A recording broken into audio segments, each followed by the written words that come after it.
আল্লাহ তাআলার অশেষ মেহেরবানিতে আমরা প্রতি বছরই আসন্না ফাউন্ডেশন থেকে উন্মুক্ত মাঠে ঈদের ব্যবস্থা করে থাকি। গত বছর আমাদের ঈদগাহে 10,000 মানুষ ঈদের নামাজ আদায় করেছেন। এবছর ইনশাআল্লাহ বিইذনিল্লাহ আমরা 15,000 মানুষের জন্য প্রস্তুতি সম্পন্ন করছি। আল্লাহ যদি তৌফিক দান করেন উন্মুক্ত মাঠে এবারও আমরা ঈদের নামাজ পড়ব এবং আল্লাহ তৌফিক দিন আমি ঈদের নামাজের ইমামতি করব ইনশাআল্লাহ। আমরা গত বছর ঈদে যারা এসেছেন তাদের জন্য কিছু মেহমানদারির ব্যবস্থা রেখেছি। 3টা করে খেজুর, 1টা করে ফিরনির বাটি এবং 1 বোতল পানি। সব যারা আসছেন মুসল্লিরা সবাইকে আমরা খাওয়ানোর চেষ্টা করেছি। এবছর 15,000 মানুষের জন্য সেই প্রিপারেশন থাকবে। সেই সাথে গত বছর বাচ্চাদের জন্য বিভিন্ন রাইড ছিল, তারা ঈদের সারাদিন, ঈদের পরের দিন, তারপরের দিন সবার জন্য উন্মুক্ত।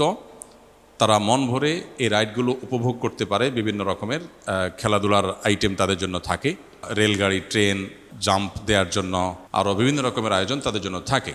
তো সেটা এই বছর আরও বিশেষ কলেবরে থাকবে ইনশাআল্লাহ, যাতে করে বাচ্চারা ঈদকে যথাযথভাবে উদযাপন করতে পারে। আমরা ঈদের নামাজ পড়ে বাসায় গিয়ে মোবাইল টেপাটেপির এই কালচারটাকে পরিবর্তন করতে চাই। সেজন্য ঈদগাহে আমরা নানাবিধ আয়োজন রাখছি। সবার জন্য যেমন হালকা নাস্তার ব্যবস্থা, আবার বাচ্চাদের জন্য রাইডের ব্যবস্থা, মা বোনদের জন্য পর্দার সাথে মা বোনদের ভেতরে মহিলাদের মাধ্যমে তাদের হাতে মেহেদি দেওয়ার ব্যবস্থা, ফ্রি মেহেদি লাগাই দেওয়ার ব্যবস্থাও এবছর নতুন করে আমরা রাখছি। তো আমাদের উদ্দেশ্য ঈদকে সত্যিকারের ঈদে পরিণত করা। এখন দুর্ভাগ্যজনক বাস্তবতা হলো যে গ্রামে হোক শহরে হোক ঈদ হয়ে গেছে আমাদের মসজিদে গিয়ে কোনো রকম ঈদের নামাজটা পড়ে বাসায় এসে মোবাইলে ফেসবুকে স্ক্রল করা। এটা আসলে প্রকৃত ঈদ হতে পারে না। ঈদ উপলক্ষে আত্মীয় স্বজনের বাসা বাড়িতে যেমন যাওয়া দরকার, আনন্দ ভাগাভাগি করা দরকার, মোবাইলের স্ক্রিনের বাইরে এসে ঈদটাকে উপভোগ করা এটা আমাদের প্রত্যেককে চেষ্টা করতে হবে। বাচ্চাদের জন্য দেখা যায় দুর্ভাগ্যজনক যে ঈদের দিনও তারা ট্যাব নিয়ে, মোবাইল নিয়ে গেমস, কার্টুন ইত্যাদিতে ব্যস্ত থাকে। এর চেয়ে বড় দুর্ভাগ্যজনক আর হতভাগ্যজনক কী বিষয় হতে পারে?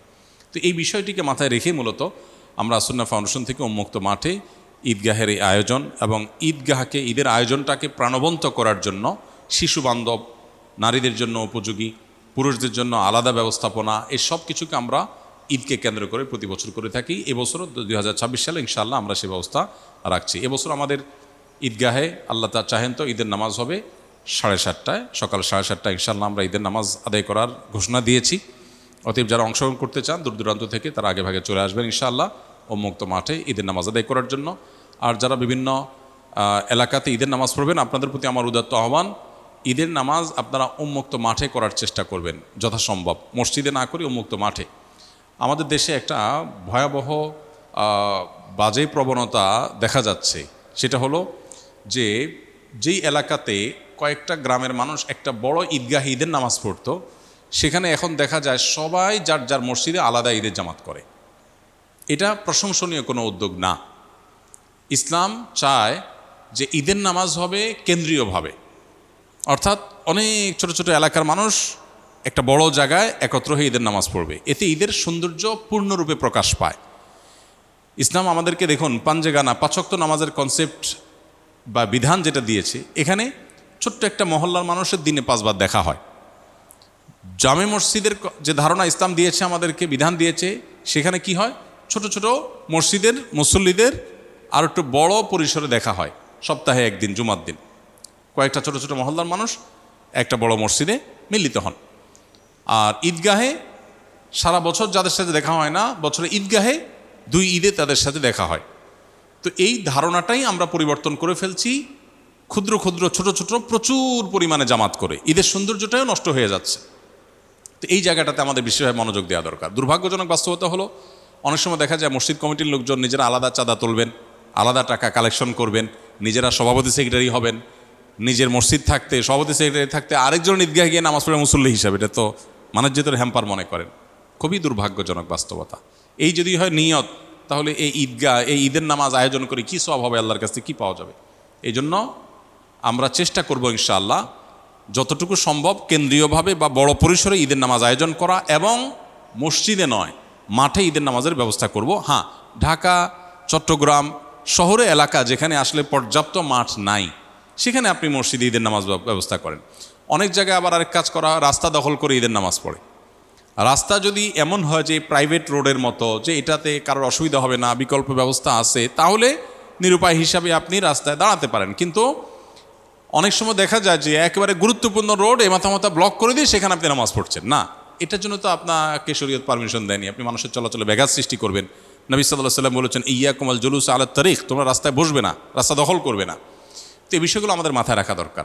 আসুন্নাহ ফাউন্ডেশন থেকে আমরা যে ঈদ আনন্দ আয়োজন, শুধু ঈদের নামাজ না, কমপ্লিট প্যাকেজ রেখেছি। আমার বিশ্বাস দেশের প্রত্যন্ত অঞ্চলে অনেকেই চেষ্টা করলে এরকম আয়োজন করতে পারেন, যে ঈদ শুধুমাত্র নামাজ পড়ে বাসায় গিয়ে মোবাইল টিপা নয়, বরং ঈদ হলো আনন্দ ভাগাভাগি করা, বাচ্চাদের আনন্দ, মেয়েদের আনন্দ, পুরুষদের আনন্দ, সবার আনন্দ শরিয়ার সীমার মধ্যে থেকে পূর্ণরূপে উপভোগ করা হলো ঈদ। ঈদকে কেন্দ্র করে আমাদের কিশোর গ্যাং, ছোট ছোট ছেলেফেলেরা অনেক সময় দেখা যায় অনেক উচ্ছৃঙ্খল আচরণ করে, অনেকে দেখা যায় পিক আপে গান বাজনা করে বেড়ায়, পুরো এলাকাকে অতিষ্ঠ করে বেড়ায়। এগুলোর বিরুদ্ধে আমাদের সামাজিক সচেতনতা তৈরি করতে হবে। পটকা ফুটানো, বিকট আওয়াজে গান বাজানো, এগুলোর বিরুদ্ধে আমাদের প্রত্যেককে সামাজিকভাবে কাজ করতে হবে। কারণ এগুলোর কারণে অনেক দুর্ঘটনা যেমন ঘটে, সবচেয়ে বড় কথা হলো এটা আল্লাহর হুকুম লঙ্ঘন হয়, শরিয়া বিরোধী কাজ হয়। অতএব এগুলোর বিরুদ্ধে আমরা সামাজিক সচেতনতা এবং নাহি আনিল মুনকার বা অসৎ কাজে বাধা প্রদানের ভূমিকায় সামাজিকভাবে আমরা অবতীর্ণ হব ইনশাআল্লাহ বিইذনিল্লাহ। এবং ঈদের আনন্দ যেন পরিপূর্ণ রূপ ধারণ করে, সেজন্য আমরা সবাই যার যার জায়গাতে কাজ করব। আসুন্নাহ ফাউন্ডেশনের ঈদ আয়োজনে আপনাদেরকে আমরা দাওয়াত দিচ্ছি, যাদের সুযোগ আসে ইনশাআল্লাহ আপনারা এখানে ঈদের নামাজ পড়তে আসবেন। আমরা ঈদের নামাজ পড়বো, ঈদের নামাজ পড়ে আমরা মানুষের সাথে সাক্ষাৎ করি, লম্বা সময় থাকার চেষ্টা করি, আনন্দ ভাগাভাগি করার চেষ্টা করি। সবার প্রতি উদাত্ত আহ্বান থাকলো, দাওয়াত থাকলো, যারা আমাদের এখানে নামাজ পড়তে আগ্রহী তারা আসার জন্য। আর যারা মহল্লা নিজের এলাকায় নামাজ পড়বেন তারা উন্মুক্ত মাঠে ঈদের নামাজকে সুন্দরভাবে আয়োজন করার চেষ্টা করবেন এবং কেন্দ্রীয়ভাবে ঈদের নামাজ পড়ার চেষ্টা করবেন। জাযাকুমুল্লাহ খাইর।